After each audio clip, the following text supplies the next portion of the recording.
Salam à tous et bienvenue sur Maroc 24. Ne manquez pas nos mises à jour quotidiennes en vous abonnant à la chaîne et en activant la cloche.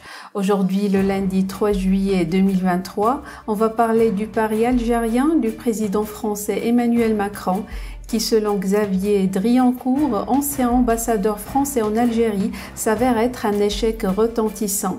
De plus, le Maroc prend ses distances et se tourne vers d'autres alliés. Restez avec nous pour savoir plus sur cette analyse détaillée de Xavier Driancourt dans cette revue de presse tirée du quotidien L'Opinion. À travers une démonstration circonstanciée de 20 pages, le diplomate chevronné qui connaît assez bien les coulisses du pouvoir algérien pour en déceler la pensée, a expliqué comment le président français a perdu son pari sur l'Algérie, dont il ne faut rien espérer.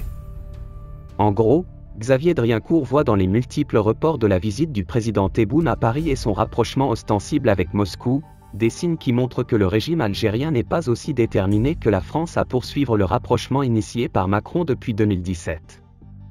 En plus, bien que le chef de l'armée algérienne Saïd Changria se soit rendu en France il y a quelques mois, rien n'augure des contrats d'armement juteux pour le gouvernement français puisqu'explique le diplomate, l'armée algérienne demeure loyalement attachée à son fournisseur de prédilection, la Russie.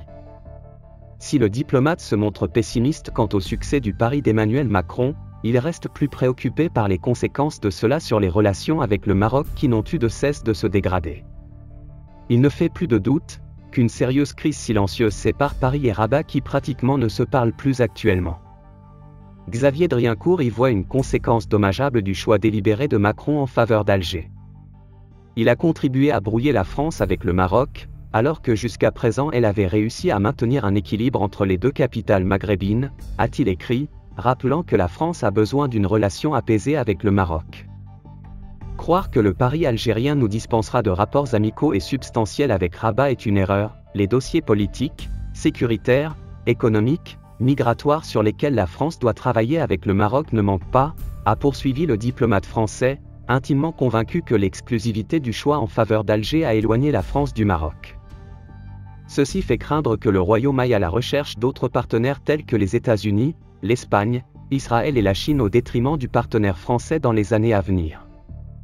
En s'éloignant maladroitement de la politique équilibriste de ses prédécesseurs à l'Élysée, Emmanuel Macron risque de saborder complètement les relations avec le pays le plus stable et le plus crédible dans la région, en l'occurrence le Maroc, pour un rapprochement inutile avec Alger. À ce stade, nous nous sommes écartés du Maroc et nous ne récoltons rien, ou pas grand-chose, de notre pari algérien, a souligné à cet égard l'ex-ambassadeur.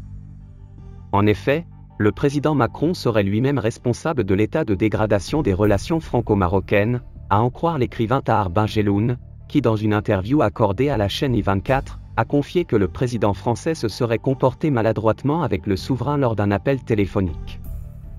En dépit de cela, Macron lui-même a prétendu qu'il a des relations amicales avec le roi du Maroc, à la veille de sa dernière tournée africaine avant qu'il ne soit contesté par une source marocaine qui a confié à Jeune Afrique que les relations ne sont ni bonnes ni amicales, pas plus entre les deux gouvernements qu'entre le Palais Royal et l'Élysée.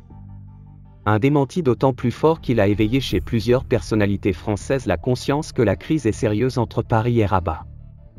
Pour cette raison, la droite française attachée à l'alliance franco-marocaine, fait pression sur le gouvernement français pour régler la crise actuelle par un geste fort à l'endroit du royaume.